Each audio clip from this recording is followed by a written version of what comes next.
بسم اللہ الرحمن الرحیم۔ فرمایا بزرگوں سے ہمیشہ حسن عقیدت رکھنی چاہیے۔ فرمایا اہل اللہ کی نسبت یہ خیال کرنا کون بڑا ہے کون چھوٹا ہے بے ادبی ہے۔ خدا کو معلوم ہے اس کے نزدیک کون زیادہ مقبول ہے۔ سب سے حسن عقیدت رکھنی چاہیے۔ فرمایا جو کام اللہ کے لیے کیا جاتا ہے بلا قصد بھی، اس کی تعالیٰ کے یہاں شہرت اللہ فرما دیتے ہیں۔ آدمی شہرت کی تک و دو نہ کرے، اخلاص اور خلوص یہ خود ہے باعث ہے شہرت کا، اور خود بہت اللہ رب العزت اس کی شہرت فرما دیتے ہیں، بشرط یہ کہ وہ اخلاص کے ساتھ وہ کام ہو۔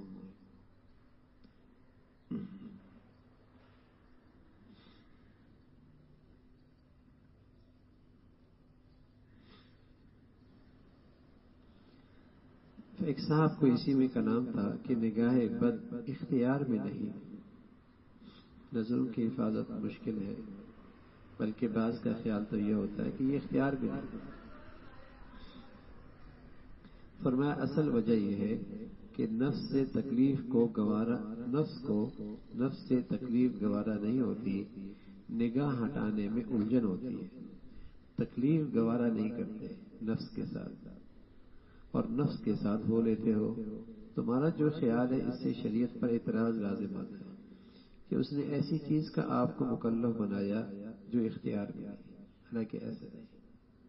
شریعت تو آپ کو حکم ہی اس چیز کا دیتی ہے جو آپ کے اختیار میں ہے۔ اگر شریعت نے آپ سے یہ کہا کہ نظریں جھکا لو تو اختیار میں ہے، نظریں بچا لو اختیار میں ہے، ورنہ کوئی چیز اختیار میں نہ ہو اور شریعت آپ کو اس کا حکم دے تو ایسا نہیں ہو سکتا۔ تو یہ کہہ دینا کہ یہ اختیار میں نہیں ہے، یہ تو شریعت پہ الزام ہے۔ سب اختیاری چیز۔ آپ انگلی کو آنکھوں کے قریب کریں تو پلکیں جھک جائیں گے کیونکہ نقصان دہ اس کو نقصان خود بخود پلکیں جھک جائیں گے۔ اللہ رب العزت ہمیں ایمان کی حقیقت نصیب فرما دے تو جب روحانی چیز ان آنکھوں کے لیے نقصان دہ چیز ہوگی تو آنکھیں خود بہت جھک جائیں گی۔ لیکن اب یہ اسپرنگ ڈھیلے ہو گئے، جھکتی نہیں، خراب ہو گئے، خراب ہو گئے۔ ورنہ اللہ رب العزت کسی کو رمضان کی تازگی نصیب فرما دے تو رمضان کے فوراً بعد نظریں کچھ جھکنے لگتی ہیں۔ کوئی اچھا دینی ماحول مل جائے کچھ عرصے تک تو آدمی کی نظریں جھکنے لگتی ہیں، آہستہ آہستہ ہو اسپرنگ خراب ہو جاتی ہے، پھر نظر ہٹانا ہی مشکل ہو جاتا ہے۔ اب بڑے میاں ہیں نظریں نہیں ہٹ رہی، جوان ہیں نظریں اس لیے کہ اس کی آنکھیں تو خراب ہو گئی، آنکھیں تو خراب ہو گئی۔ تو بد نگاہی کی نحوست یہ ہے کہ عبادات کی حلاوت نہیں رہتی۔ بد نگاہی کی نحوست یہ ہے کہ عبادات کی حلاوت نہیں رہتی۔ عبادات کا بھی اپنا ایک نور ہے، ایک مزہ ہے، لیکن جب آدمی کی آنکھوں میں احتیاط نہیں رہتی، بد نگاہی سے حفاظت نہیں کرتا تو اسے عبادت میں حلاوت نہیں رہتی۔ بس ایک جسے کہنا کہ ایک معمول کا عمل ہوتا ہے، یا یوں کہیے کہ ڈھانچہ سا ہوتا ہے، اس کے اندر وہ روح عبادت کی نہیں رہتی۔ اور کسی کو اللہ رب العزت نگاہوں کی حفاظت نصیب فرما دے اور زبان کی حفاظت نصیب فرما دے، کچھ عرصے تک وہ محسوس احتیاط کر لے تو وہ محسوس کرے گا کہ سجدوں کے مزے آنے لگے، تلاوت کا مزہ آنے لگتا ہے، اللہ تعالیٰ سے مانگنے میں مزہ آتا ہے، عبادات میں مزہ آنے لگتا ہے۔ تو آج بد نگاہی بہت ہے نا، آنکھوں کو کوئی پناہ ہی نہیں، جو بھی دیکھے تو وہاں بد نظری ہے، اس کی نحوست ہے۔ اس کی نحوست ہے کہ عبادت کا مزہ ختم ہو گیا، حلاوت ختم ہو گئی۔ آدمی قورمہ کھائے تو ذائقہ محسوس کرے، بریانی کھائے ذائقہ محسوس کرے، دودھ کھائے ذائقہ محسوس کرے، عبادت کرے کوئی ذائقہ محسوس نہ کرے۔ حضور علیہ الصلوۃ والسلام فرمایا کرتے ذاق طعم الایمان، ایمان کا بھی ذائقہ ہوتا ہے، ایمان کا بھی ذائقہ ہوتا ہے۔ لیکن جب آدمی کو سخت پیلیا ہو یا سخت بخار ہو تو اس کی زبان پہ کوئی ذائقہ باقی نہیں رہتا، کچھ بھی کھاتا ہے ذائقہ ہی نہیں، ایسا لگتا ہے ہر چیز کڑوی ہو گئی۔ ایسا نہیں کہ اس چیز میں ذائقہ نہیں ہے، لیکن چونکہ یہ بیمار ہے اس لیے اسے ذائقہ محسوس نہیں ہوتا۔ یہ بیمار ہے، چیز میں تو ذائقہ ہے لیکن چونکہ یہ بیمار ہے اس لیے اس کو ذائقہ محسوس نہیں ہوتا۔ اس لیے عبادات میں تو ذائقہ ہے لیکن چونکہ یہ روحانی طور پہ بیمار ہے، ایمان کے لحاظ سے بیمار ہے، اس لیے اس کو ذائقہ محسوس نہیں، ذائقہ تو ہے۔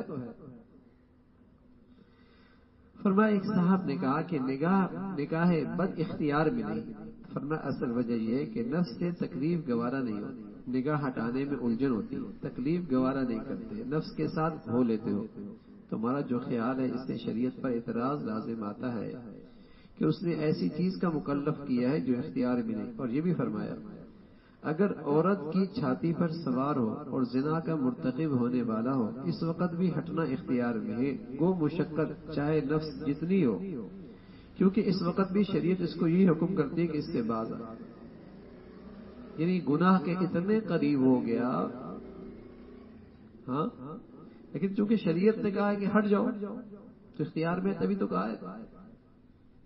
آدمی گناہ کے کتنے قریب کیوں نہ ہو جائے، گناہ سے بچنا پھر بھی اختیار میں۔ آدمی کتنے ہی گناہ کے ماحول میں رہتا ہو لیکن چونکہ اختیار میں ہے اس لیے شریعت نے کہا کہ بچ جاؤ۔ اب یہ کہہ دینا بھائی کیا کر سکتے ہیں، یہ تو گناہ ہوتی ہے نا، اس سے تو بچ نہیں سکتے، ٹھیک ہے؟ اصل کیا ہے، اصل یہ کہ یہ نفس پہ بوجھ نہیں ڈالنا چاہتا اور نفس کو تکلیف برداشت نہیں، تو اس وجہ سے ہماری زندگی میں بہت سارے گناہ معمول بن چکے، یہ خیال پیدا کر دیا بھائی یہ تو ہوتے ہی ہے نا، اس سے کیسے بچ سکتے، اس زمانے میں اس سے کیسے بچ سکتے، یہ اس ماحول میں کیسے بچ سکتے، یعنی کوئی بات نہیں، بچی اس ماحول میں پڑھتی ہے تو کوئی بات نہیں، بچہ اس ماحول میں پڑھتا تو کیا بات ہے، پڑھانا تو ہے نا بھائی، کیا کہتے ہیں پڑھانا تو ہے نا، اب کیا کریں، کیا کہتے ہیں پڑھانا تو ہے ہی ہے نا بھائی، کیا کریں پھر۔ تو اللہ میاں کو تو پتا تھا کہ ایسا زمانہ آئے گا تو آپ کو کہہ دیتے کہ میں ٹھیک کوئی بات نہیں، گناہ کی بات، اس میں کوئی گناہ نہیں،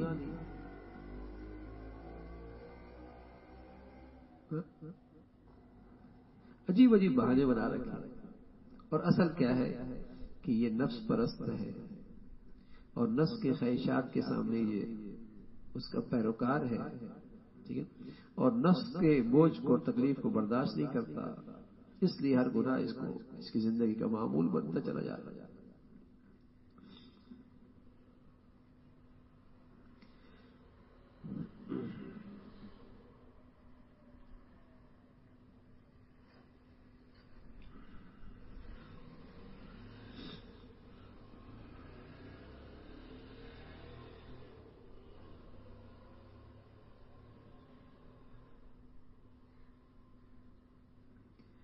خواجہ صاحب قلم دوات اور کاغذات رکھ کر چلے گئے، پنکھے کی ہوا سے کاغذات اڑتے تھے، دوات ایسی جگہ رکھی تھی کہ اٹھنے سے ٹھوکر لگ کر فرش پر کسی قدر روشنائی گر گئی۔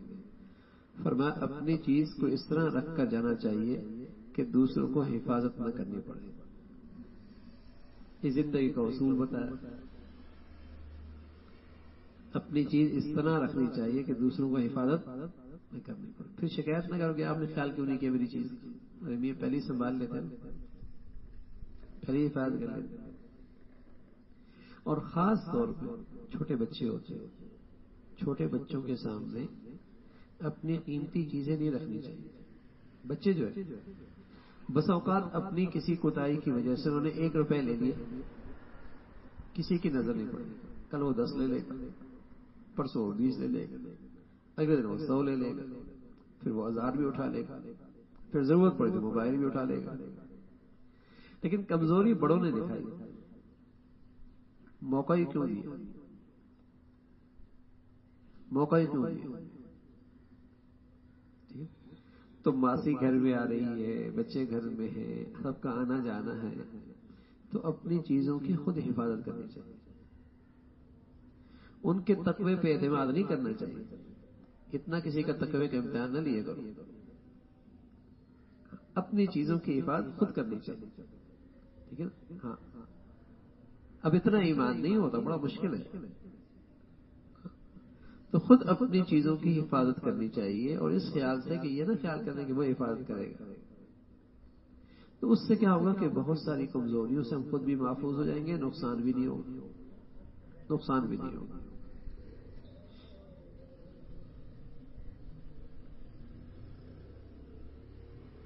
فرمایا مشہور تو یہ ہے، تعاملوا کالاجانب وتعاشروا کالاخوان، یعنی معاملہ کرو مثل اجنبیوں کے اور معاشرت اختیار کرو مثل بھائیوں کے۔ بڑی اہم بات کہ جب بات معاملے کی ہو نا، وہ بالکل صاف صاف لکھا ہوا ہو، گواہ موجود ہو، تحریر ہو، معاملہ صاف ہو، ایسی ہی نہ چھوڑ دیا۔ مثلا گھر دے دیا، اب وہ رہ رہا ہے، کئی مہینے گزر گئے، نہ کرائے کا پوچھ رہا ہے، نہ کرایہ دے رہا ہے، نہ کبھی ارے میاں پہلے سے طے کر لیتے نا، پہلے سے طے کر لیتے، مکان، دکان، کاروبار، معاملہ صاف ہونا چاہیے۔ ہاں، جب بات آپس میں رہنے کی ہو تو پھر آپ اس کا اکرام کریں، اس کا خیال رکھیں، اسے کھلائیں، اسے پلائیں، اسے عزت دیں، وہ الگ چیز ہے، لیکن معاملہ جہاں ہو وہ صاف ہونا چاہیے۔ بس اوقات بھائی ہوتے ہیں، سکے بھائی ہوتے ہیں، کاروبار کر رہے ہوتے ہیں، معاملہ ہے لیکن صاف نہیں ہوتا۔ جب بچے بڑے ہو جاتے ہیں اور بیویاں آ جاتی ہیں، خرچے بڑھ جاتے ہیں، اب اندر ہی اندر پریشان ہو رہا ہے، وہ تو ہر مہینے اتنے اٹھاتا ہے، وہ تو ہر مہینے اتنے لے لیتا ہے، اس کے بچے کی فیس تو اتنی ہے، میرا بچہ تو پیدا ہی نہیں ہوا، اس کا بچہ تو اسکول میں پڑھتا ہے، میرا بچہ تو مدرسے میں پڑھتا ہے، اس کے خرچے زیادہ ہیں، میرے تھوڑے ہیں، اندر ہی اندر نفرت کرتا ہے۔ اور اگر معاملہ صاف ہو کہ بھئی تم نے ہر سال کے آخر میں اتنا اٹھانا ہے، میں نے بھی اتنا اٹھانا ہے، اب تم جاؤ اس میں مری جاؤ، امریکہ جاؤ، یورپ جاؤ، حج کرنے جاؤ، عمرہ کرنے جاؤ، معاملہ صاف ہے نا۔ اب تم 10 جوڑے لو، 1 جوڑے لو، معاملہ طے ہے کہ اتنا ہر مہینے ہر ایک کو مل جائے گا، یا سال کے آخر میں ہر ایک کو اتنا مل جائے گا بس۔ اب اپنے بچے کو اس اسکول میں پڑھا، اس اسکول میں پڑھا، اسی میں سے پورا کرنا۔ لیکن معاملہ ہم نہیں، کیا کہتے ہیں اپنوں میں، کیا اپنے تو ہیں، اور پھر یہی اپنے پھر دشمن بن جاتے ہیں، یہی اپنے پھر دشمن بن جاتے ہیں۔ تو شریعت کی رہنمائی ہے کہ معاملہ کرو اجنبیوں کی طرح، جیسے اجنبی آدمی کے ساتھ معاملہ صاف رکھتے ہو نا، بالکل واضح تحریر، معاملات، شرائط، چیزیں بالکل واضح ہو، کبھی الجھن نہ ہو۔ بس اوقات معاملہ اتنا الجھ جاتا ہے، پھر ڈور ہی نہیں ملتی کہ اب اس کو سلجھائیں کیسے۔ کیوں؟ ابتدا میں معاملہ صاف نہیں کیا، ابتدا میں معاملہ صاف نہیں۔ بہت سارے گھروں میں، خاندانوں میں جھگڑنے کی وجہ یہ معاملہ صاف نہ ہونا۔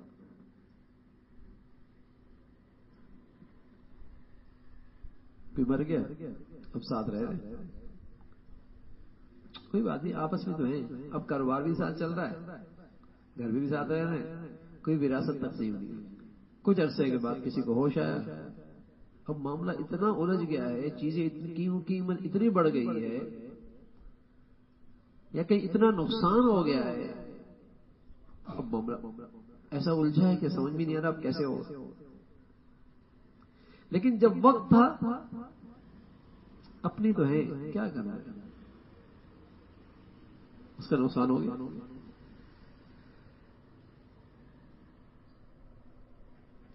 تو معاملہ جب کرو تو اجنبیوں کی طرف،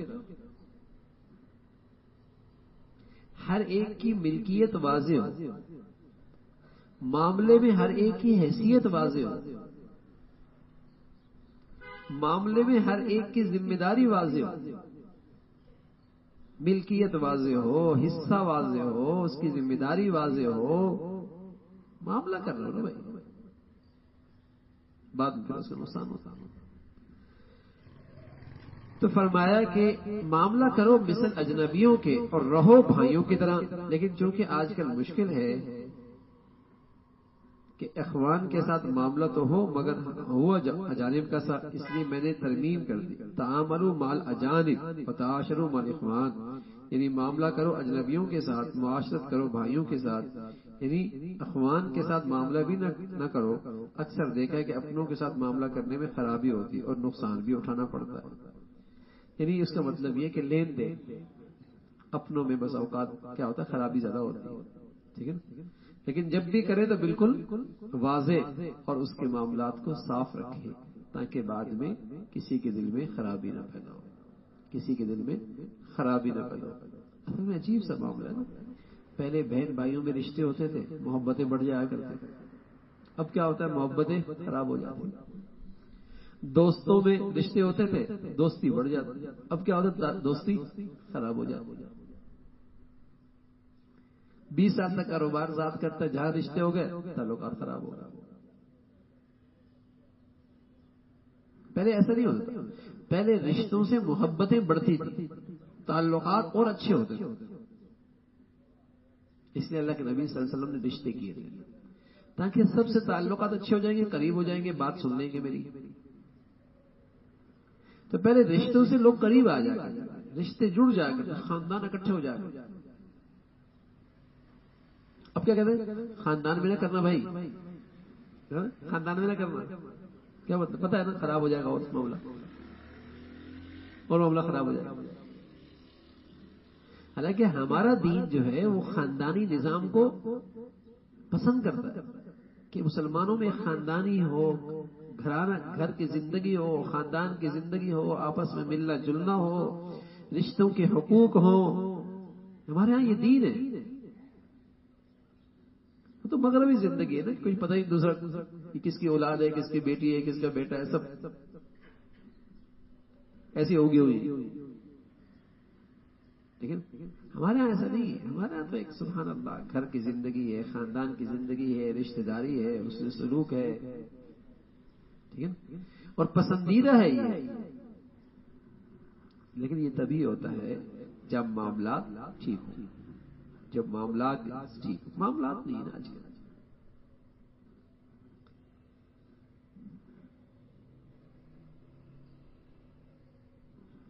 فرمایا آج کل متعارف اخلاق یہ ہے کہ خواہ دل میں قدورت ہو لیکن ظاہر میں خوش اخلاقی کے ساتھ پیش آئے۔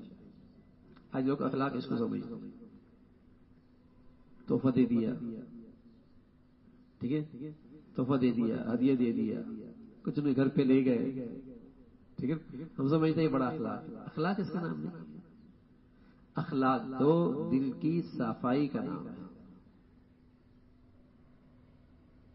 دل کی صفائی کا نام۔ کل ایک ساتھی آیا کہنے لگا ٹھیک ہے میں جاتا ہوں، اپنی بات کہہ رہی تو میں جا کے ان کی سن لوں گا اور کچھ کہوں گا نہیں۔ میں نے کہا یہ تو کافی نہیں ہے، کچھ سن لوں گا اور کچھ کہوں گا نہیں، اصل تو یہ ہے کہ اپنا دل صاف کر کے جاؤ، اللہ کے لیے معاف کر، اللہ کے لیے درگزر کر دو، ہاں اللہ کے لیے معاف کر دو، اللہ کے لیے دل صاف کر، اصل تو یہ ہے، اخلاق تو اس کا نام، اس کا پھر اثر ظاہر پر بھی ہوگا، تعلقات پر بھی ہوگا، معاشرت پر بھی ہوگا، لیکن دل صاف۔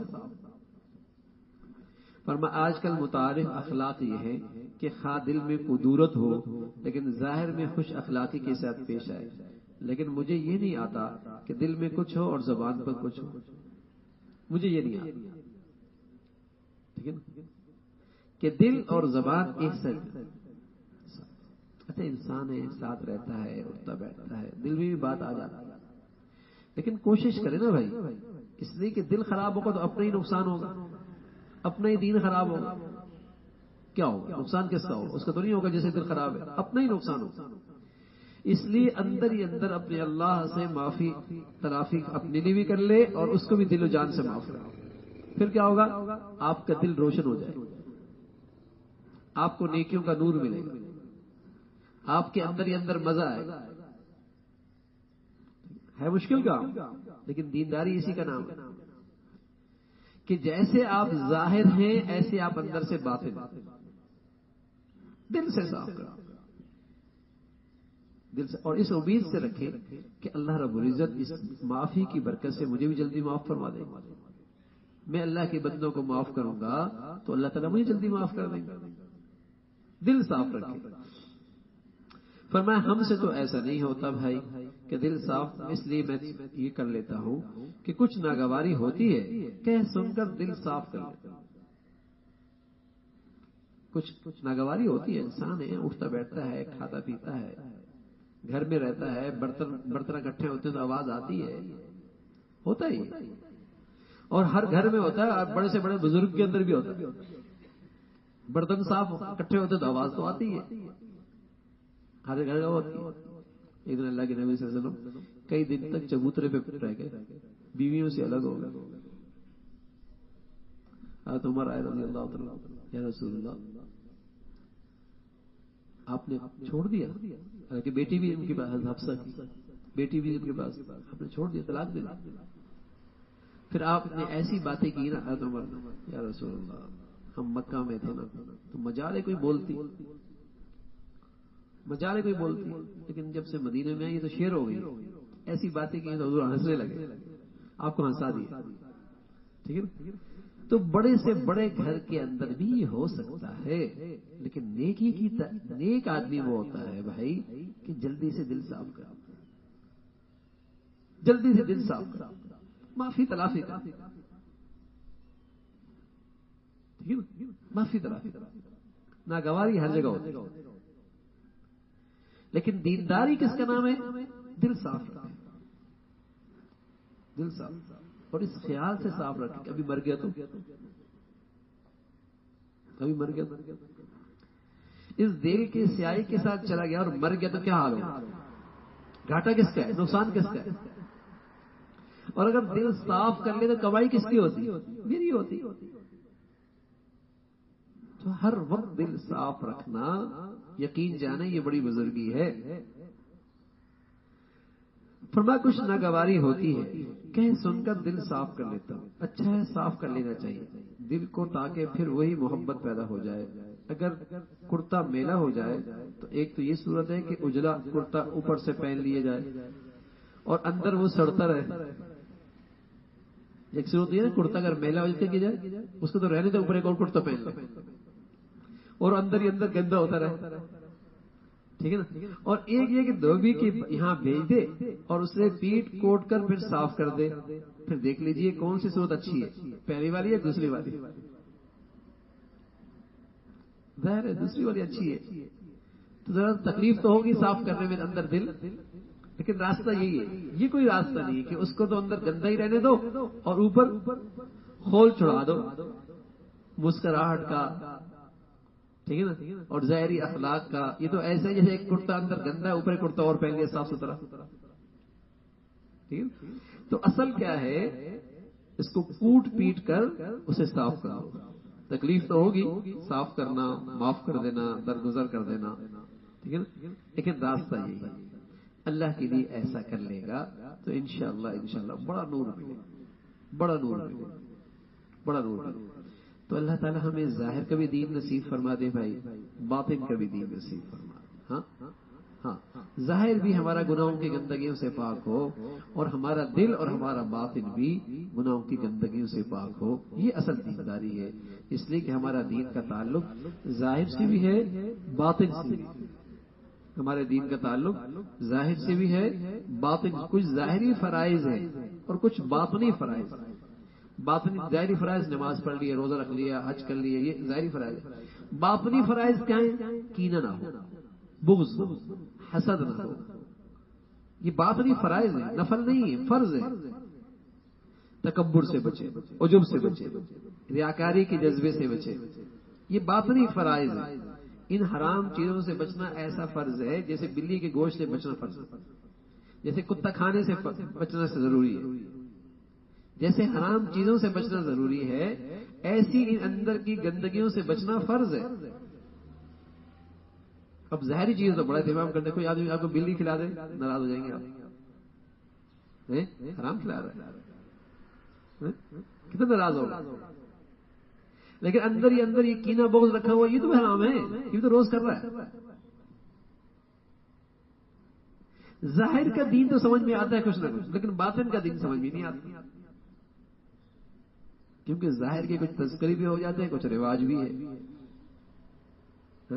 باطن کا رواج نہیں کہ باطن بھی ایسا ہی صاف ہو۔ اللہ تعالی ہمیں باطنی دینداری بھی نصیب فرمائے، ظاہری دینداری بھی نصیب فرمائے۔ اللهم لك الحمد كله ولك الشكر كله، اللهم لك الحمد كله ولك الشكر كله، اللهم أعنا على ذكرك وشكرك وحسن عبادتك، اللهم أعنا على ذكرك وشكرك وحسن عبادتك، اللهم إنا نسألك الهدى والتقى والعفاف والغنى۔ یا ارحم الراحمین، ہم سب کی ظاہری باطنی اصلاح فرما، ہم سب کو ظاہری باطنی خطاؤں سے گناہوں سے ہمیشہ محفوظ فرما۔ یا ارحم الراحمین، اپنا تعلق نصیب فرما، اپنی سچی محبت عطا فرما، جینا مرنا اپنی پسند کا فرما۔ اے اللہ، عبادت کا دین بھی نصیب فرما، اخلاق کا دین بھی نصیب فرما، ظاہر کا دین بھی نصیب فرما، باطن کا دین بھی نصیب فرما۔ ہماری کمیاں کمزوریاں اپنی رحمت سے معاف فرما، اپنے مقبول نیک بندوں میں ہم سب کو شامل فرما۔ اے اللہ، اپنے فضل سے ہر آنے والا دن پہلے دن سے ایمان صحت کے لحاظ سے عافیت کے لحاظ سے بڑھیا نصیب فرما۔ اے اللہ، بری زندگی سے بری موت سے محفوظ فرما، نعمتیں دینے کے بعد محرومی سے محفوظ فرما، عافیت والی، صحت والی، عزت والی، ایمان والی زندگی عطا فرما۔ ہمیشہ مولا کریم اپنے پیاروں کی نیکوں کی محبت صحبت نصیب فرما، ہر قسم کے فتنوں سے ہم سب کی حفاظت فرما۔ وصلی اللہ علی سیدنا محمد وعلی آلہ واصحابہ اجمعین۔